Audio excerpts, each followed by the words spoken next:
Today on CarTraction you join me at the Aqueduct Marina near Nantwich, and while there are many canal boats here which are very interesting, we might look at them later, that's not actually what we're here for today. Today is the day of the Off the Rails Classic Car Breakfast meeting, which is usually a meeting that's held at the Crew Heritage Centre, but there's a little bit of reorganisation going on over there. They're closed over the winter, so the meeting has been relocated by the organiser to this marina here with all the canal boats. The cars are just up there. There's actually two cars, one of which is us so far, so hopefully a little bit more will turn up, but yeah, let's just see what turns up today.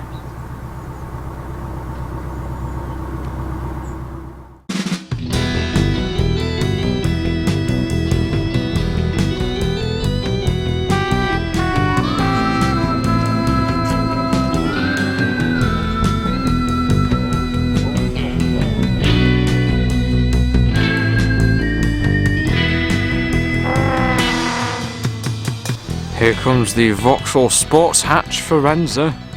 Super rare car, that. Well, funnily enough, we've all just been told that we're all meant to be parking down there, which means that all these guys and us are going to have to move. But you have to see the positives in these things. At least we'll be able to get a few nice clips of all the cars moving. Cars are meant to be driven, of course, and it's great to see them moving and alive with their engines running. I think the Vauxhall Sports Hatch, the latest arrival, will be off first. Yeah, little relocation.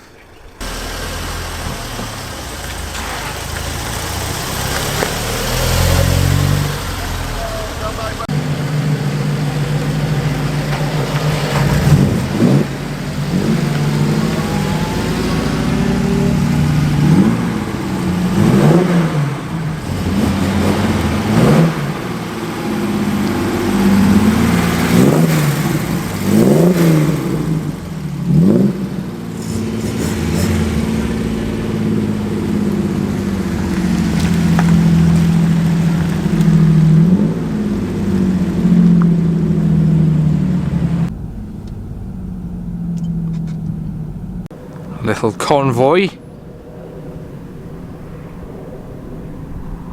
So we were down there, and someone's going to have to tell the owners of the Hyundai Coupe and Rover 25 over there that we've been relocated slightly because it may just look like we've all left. They've gone for a walk. And in this other car park we find quite a purposeful looking Mark 1 MX-5. Not sure whether that's here for the meet. And down here should be all of the classic car lot.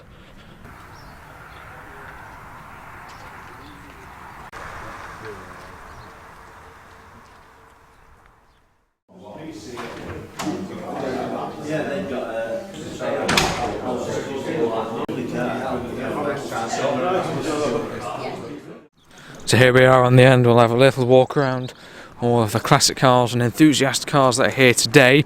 We are kind of sadly in the Jaguar XJ8 today. We prepared the Ford V8 Pilot, the 1950 Ford V8, to come to today's little breakfast meeting, but there's a bit of salt on the roads, and yeah, we're all for using classic cars all year round, but sometimes you just don't really want to expose them to the salt. So we're in the Jag today, which is sort of a modern era classic. It would have been nice to be in something proper old, like the lovely 100E Prefect here. Little 4-door, Ford saloon, side valve engine.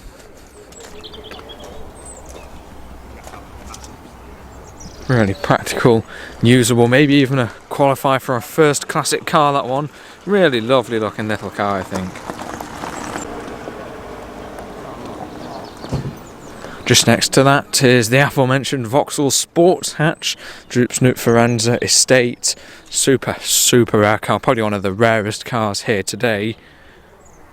Really good looking car as well, I think. Love the GT sort of shooting brake, estate, body. Just next to that, a trio of pretty traditional classic British sports cars, the Triumph TR4 here.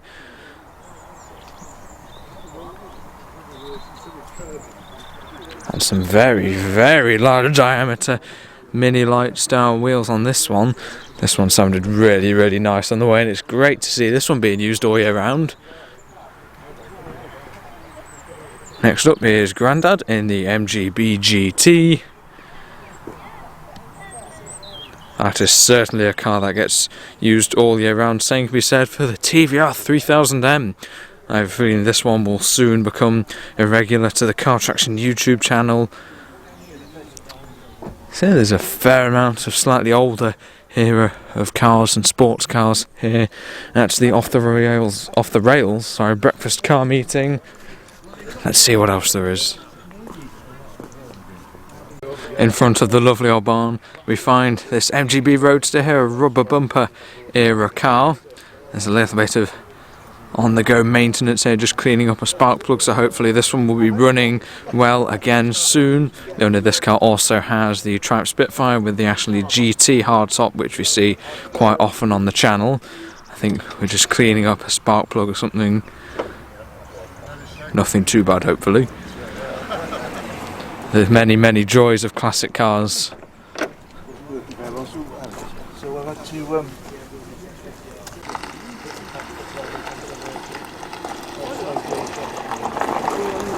another broken MGB. Yeah. Oh dear. Bit of fettling going up on the MGB, slight misfire on the way over, so quick check of the plugs to make sure they're not fouled up. We need to break out the wire brush. Break out the wire brush. It's just the first time I've seen this. Yes, this gentleman here, the blue one. he owned the Spitfire with a fastback Ashley roof on it, but that's just gone off to a new home now apparently. Oh, is that a swap for the Chevrolet? I sold it and then bought the Chevrolet. Oh, so you ventured into the pre-war world. Space. Yeah, that's the problem, isn't it? You all know remember the cars don't have spaces. Don't have the space. So the Spitfire's been replaced by a 1928 Chevrolet, which hopefully we will get to see at some point in the spring. Yeah, hopefully in the spring. That'll be exciting. But today's focus is the MGB GT, or indeed the MGB Roadster. This is just going to make you buy a pre-war car even more than you already say you keep going to. I know, I keep talking about pre-war cars again. I've got slight withdrawal symptoms, so we never know. We will get another one at some point. This is dangerous. This is dangerous. It is. Just next to the MGB Roadster. Hopefully the little misfire will be amended on that one before long. We find a Chrysler Crossfire. These are based on the Mercedes SLK. So this is quite a rare GT, isn't it? Yeah, certainly a different looking car, that one. Now in theory the MGB Roadster should run now. Spark plugs cleaned up.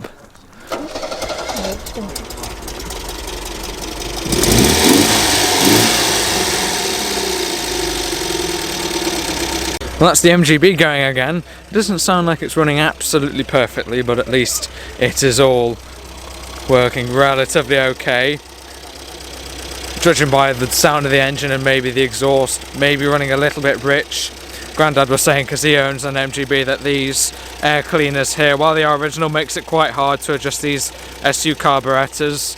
So quite a few people and Grandad sort of put earlier air cleaners on it so you can adjust the air to fuel mixture on an MGB a lot easier. So there's maybe a little bit of light fettling to do with this particular MGB Roadster, but at least it's running all okay. Started up on the button. Special mention to a nice old Gordon socket set. That was it, yeah. I have a thing hung off that on mine. Right, so we'll continue having a look along this row. We find the stretched limo Vauxhall Vectra. Super long wheelbase, that one. I'm sure that's a lot rarer than you'd think. Next to another lovely MGB GT, also GT actually, interestingly.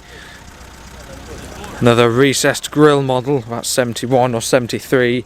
This era of MGB, just like Grandad's having the recessed grille, all of these having the 1.8 litre B series 4-cylinder.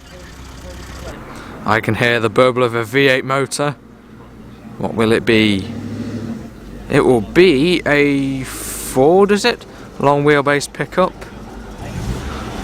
Oh, it's a Dodge, sorry, that one, a Dodge long wheelbase American pickup.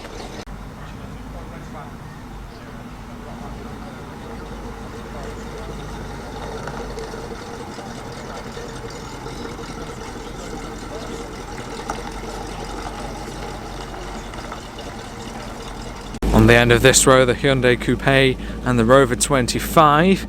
Yeah, I really do like the look of this red MGB GT. Perfect example of a starter classic British sports car. I can definitely see myself in one of these in a few years' time. Still very affordable, of course, especially these slightly later recessed grille era MGBs. The GTs having the lovely, lovely fastback design. Gary made the brackets for it on that. So it sits up like that. And that is absolutely dwarfed by the massive wheelbase Vauxhall Vectra. And getting but for what you said. Great example of some American iron here, the Dodge D100 long wheelbase pickup. This thing is absolutely huge. A very vocal pair of twin side pipes either side of this particular pickup. Owner's had it for 5.5 years, this particular one. Column change. I'm sure actually with that big an engine it's probably actually quite a good cruiser.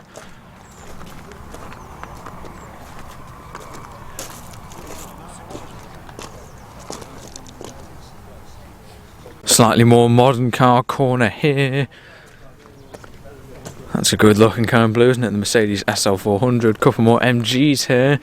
MG3s in yellow. BMW Z4 here. I do actually quite like the look of these. Not too much into my modern cars, but I do actually quite like the look of this generation of BMW Z4. 2.3 litre 6-cylinder engine in that one. 6-speed manual gearbox. Quite agreeable. These just look great in yellow, don't they? Yellow is the best colour for cars. We have a yellow mock on MX-5 California, and my own car, the Volkswagen Fox, is also yellow. So yellow is ingrained within the CarTraction and old classic car collection. Late arrival, the Rover P4. Look at that. Nice to see some of the more slightly older era classic cars. That would be 1950s, that one. Turning up at the Off the Rails breakfast car meet, the first time it's here at the Aqueduct.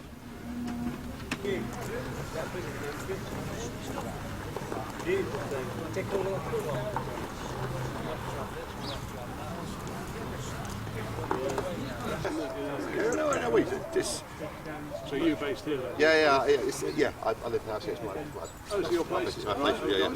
So let's have a look at this new arrival, a gorgeous Rover 90 here. Sometimes you just hear a car's engine and it just sounds right, and this is one of those cars. The Rover 90, a gorgeous Rover. It just sounded so nice and quiet. I had a sit in one of these a couple of months ago. Really, really comfy inside. Just an absolutely beautiful example of a really comfortable and usable classic British saloon. If you're looking for a 1950s car you can use pretty much every day, then the Rover P4 is certainly an option to consider, I think. These are such lovely cars. Really nice separate lettering on the registrations, the Rover 90 badging, GB plates, and just the plushest of interiors. It's a gorgeous 1950s classic British saloon, this Rover. Really love this. This Rover P4 has been with its current owner for 35 years.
Well everyone, I think that's pretty much it from the Off the Rails Classic Car Breakfast meeting here at the Aqueduct Marina. It's been a very, very lovely morning. Talked to a lot of people, looked at a lot of lovely cars. Just a nice, chill and normal classic car breakfast meeting. The TVR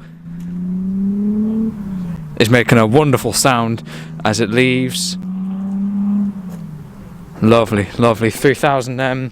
I'm sure this would make a lovely sound as well. So I'm going to wrap up today's video. Do let me know what your favourite car of the video. Dad is currently chasing clout.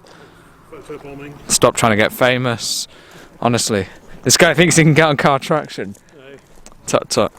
Yeah, do let me know that. Subscribe to CarTraction and Old Classic Car if you have nothing to do with your spare time and have hours of nothing available. And yeah, thanks for watching.